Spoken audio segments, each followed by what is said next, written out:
Wow. Hey everybody, Brad here with Arizona Grows. Welcome to my garden.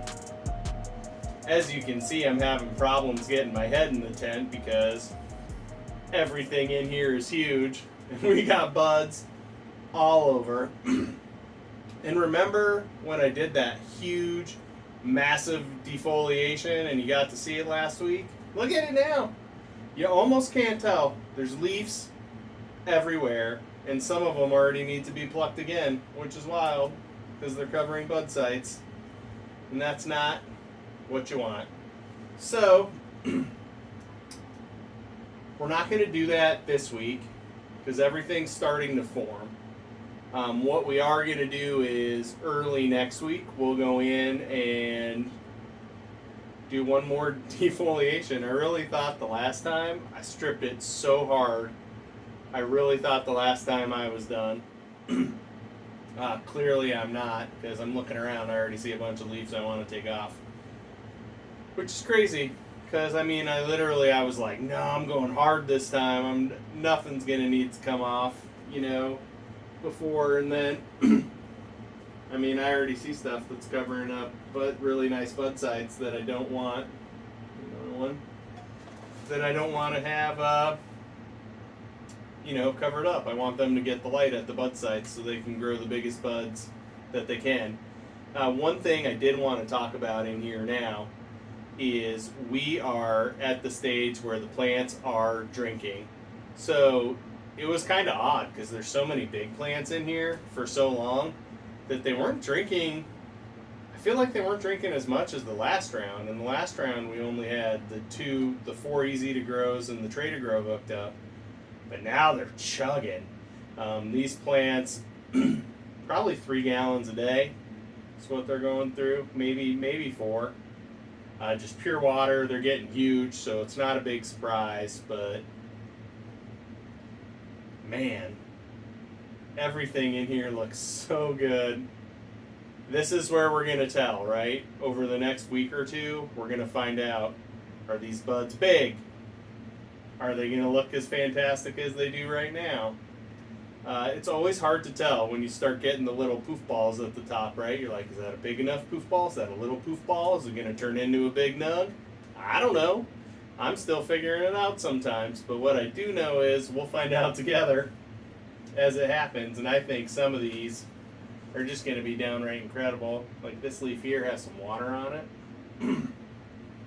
Because it was resting against another leaf. We're just going to take it.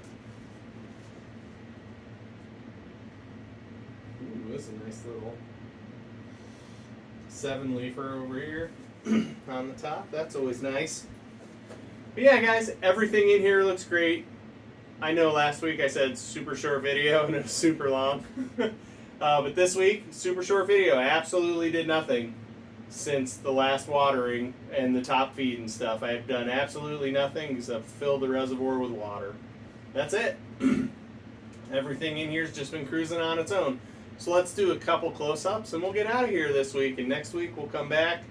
We'll do some defoliation. I'll set up the camera while I come in and start cutting leaves. I don't think I've done that yet. It's hard to get a good angle in here. I have a wall over there, so I can only get in on this side of the tent and from the front, so makes doing some of that trimming a little bit harder.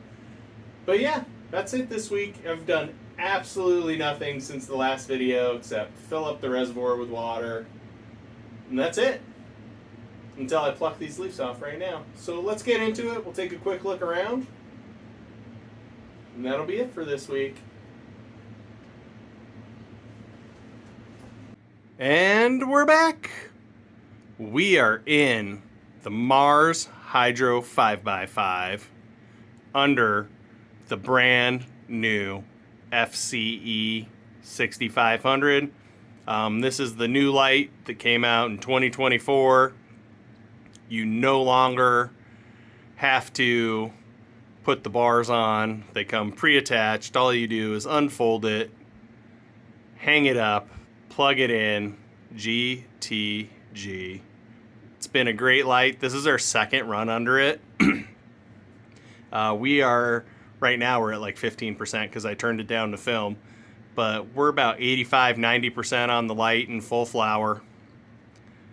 It'll go right back up there. That's where it was when I did my intro, just so I don't know if you can even see the difference in film, just to give you an idea. But everything in here is looking incredibly awesome. This is the Sherbcake from Tiki Cuts. Look at this. It literally fills up a whole 2x5 section. This is one of it over here on the right, this one. And then if you come back, it's this whole section. This is one plant, the Sherbcake from Tiki Cuts. It's been absolutely incredible. Here in the front, this is the Neon Sunshine from Exotic Genetics. This is the best Neon Sunshine I've had out of my pack so far. The first couple, one was gas, one was Z-Skittles. I kept the Z-Skittles one. I still have a clone of it, just in case I want to go back. This one's a much healthier looking plant. So if it comes out with the Z-Skittle flavor, we'll be hanging on to this one. And then we have the Event Horizon in here. It was super small when it went in. The fact that it's stretched all the way up here with the grape lemon cherry is pretty intense. Now I did clip off a lot on this plant because I know all these little nugs, like even this guy down here, is probably not going to be anything special, right? But I figured I'm just going to let it go. But the fact that it's stretched up in this corner into the light is pretty impressive because it was a good, I don't know, 1/8, 1/10 of the size of the grape lemon cherry next to it when it went in the pot. And that means it's been having to drink twice as much water as it wants because the grape lemon cherry's keeping that thing full because it's chugging. And so I'm just impressed. It came out of it. That's the Event Horizon we did from last round. We'll see how it works out. And then this is the grape lemon cherry, also from Tiki Cuts. Just killing it. It's a huge plant. These are big stems with big nugs. Fantastic, man. I think it's just going to be killer. And then before we move to the other door, just to look, this is the Neon Sunshine. Get in there. Probably should have turned my fans off, but that's the Neon Sunshine. Here's the Code Red. We're going way down. Way down. You can see it. Way down there. Poor guy just never came out of that, transplanting. And that was 100% my fault. I was waiting to get my replacement chapin in because my other one rusted through because I left water in it. Now every night I clean it out after I use it. I pull the water out, I clean it out with a towel, make sure it's dry at the bottom. I don't want to have to get another one. But what happened is I thought that plant, by turning on the auto pots, that I would get enough wicking up there that it would go into the other soil. And it did on all the other plants. It didn't work on the Code Red because that one was too dry, so the ball was already too dry, so it wouldn't wick anything in.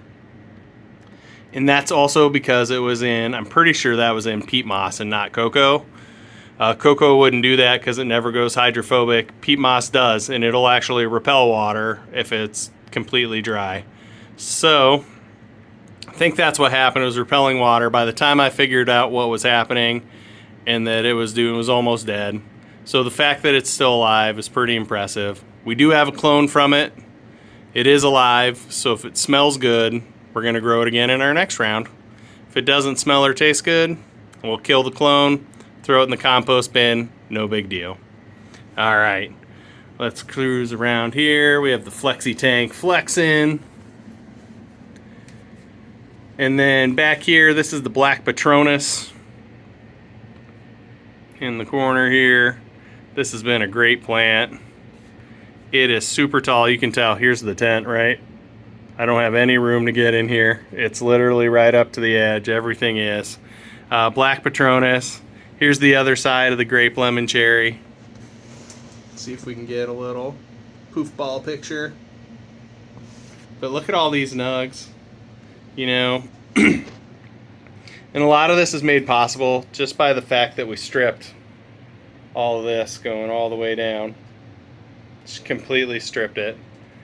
Because none of that's going to be important. Anything down by the trellis is not going to be worth having in this grow. And then if you can see, this is the watermelon gushers right over here. It's a nice big tall plant. It's got huge fan leaves. The one thing I've noticed about that watermelon gushers is the fan leaves are ridiculous. I mean, they get big. If I would have let them go, we're talking saucers, like not hands, like full dinner plates type stuff. Look at this one down here from the black Patronus that I left. It's just huge. It's huge leaf. Here's my hand. Just for, I guess that's not good scale because it's way down there, but it's bigger than my hand by quite a bit. And these ones that I've been cutting off over here, like this guy that's blocking stuff, they're just huge, and they're all incredibly healthy. Just look at the color on this. Black Patronus just absolutely killing it right now. Just fantastic.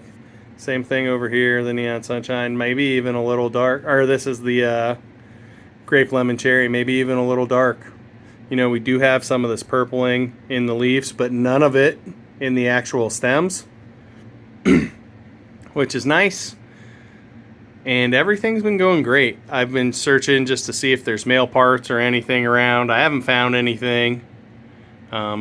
Everything's been going fantastic this run. So we'll come in next week.